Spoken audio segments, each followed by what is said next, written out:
ব্রহ্মপুত্র নদীর স্থায়ী প্রতিরোধের দাবি দলে দলে যোগ ইনকলাব পাহাড় পার্কুপাইন হয় বিজ্ঞানসম্মতভাবে ব্রহ্মপুত্র নদী স্থায়ী প্রতিরোধের ব্যবস্থা করো ইনকলাব জিন্দাবাদ। অবিভক্ত গোয়ালপাড়া জেলার দক্ষিণ পাড় রক্ষার দাবি তাজির গণডেপুটেশনের দলে দলে যোগ বিজ্ঞানসম্মতভাবে বোল্ডার স্পারের জরিয়তে ব্রহ্মপুত্র নদী গড়াকাওয়ানিয়া প্রতিরোধ করার ব্যবস্থা করো ইনকলাব জিন্দাবাদ। পাহাড় পার্কুপাইন হয় বিজ্ঞানসম্মতভাবে ব্রহ্মপুত্র নদী প্রতিরোধ ব্যবস্থা করি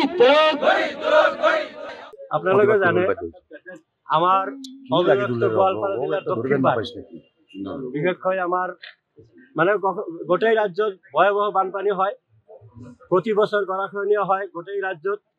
আমি আমার রাজ্যের বিভিন্ন দল সংগঠনের দীর্ঘদিনের পৰা আমাৰ বিভিন্ন সৰকাৰ যিমান সৰকাৰ আহিছে আজিলৈকে সকলো সৰকাৰেৰ ওচৰত আমি আমার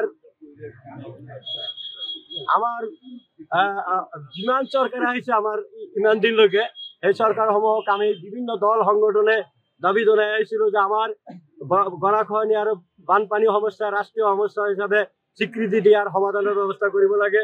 কিন্তু আমি দেখিবলৈ পাইছো বিভিন্ন সৰকাৰে বিভিন্ন ভোটৰ আগত বিভিন্ন প্ৰতিশ্ৰুতি দিয়ে, কিন্তু ভোটৰ পিছত তেওঁলোকে এই প্ৰতিশ্ৰুতি ৰক্ষা নকৰে।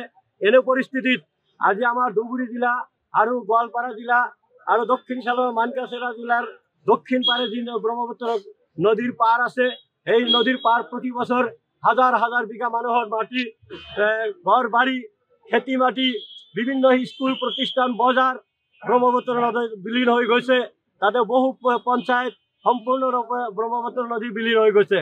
এনে পরিস্থিতি হয়েছে আজি আমার অঞ্চলের হাজার হাজার মানুষ তারে পৰা ওলাই গৈ যে আজি কাম কৰিবৰ কাৰণে এটা সময়ত যেতিয়া সচ্ছল খেতিয়ক আছিল, যাৰ 50 বিঘা 60 বিঘা মাটি আছিল, তেখেতে এতিয়া পথৰ ভিকাৰীত পৰিণত হৈছে নদীভঙ্গৰ ফলত। তেওঁলোকে আজি কাম কৰিবলৈ অসমৰ বিভিন্ন ঠাইত যদি যায় তেওঁলোকৰ ওপৰত হেৰাসমেন্ট কৰা হয়, সন্দেহযুক্ত বাংলাদেশী হিচাপে তেওঁলোকৰ ওপৰত হেৰাসমেন্ট কৰে। এনে পৰিস্থিতিত আমি আমাৰ দল মত নিৰ্বিশেষে আমাৰ দক্ষিণ পাড়ৰ সমূহ ৰাইজৰ পক্ষৰ পৰা আমি এটা মানে অভিবৰ্তন কৰে একটা কমিটি কৰেছি, গড়াখহনীয়া স্থায়ী প্ৰতিৰোধ সংগ্ৰাম কমিটি।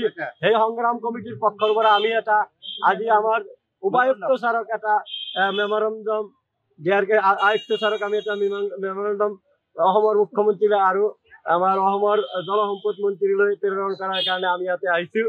যিকোনো খবৰৰ বাবে যোগাযোগ কৰক 7099017330 অথবা 709990